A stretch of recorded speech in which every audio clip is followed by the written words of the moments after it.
ஜென்மம் தாண்டி ஒன்ன தோளில் தாங்கணும்.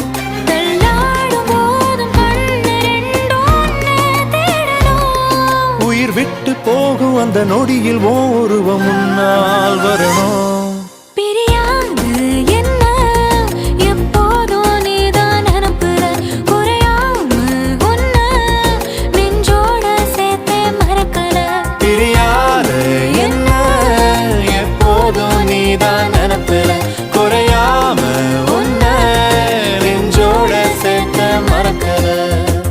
ஏதேதோ ஆசை நெஞ்சில சொல்லத்தான் தெரியல, உன்னால கண்ணு தூங்கல, எதுக்குன்னு புரியல.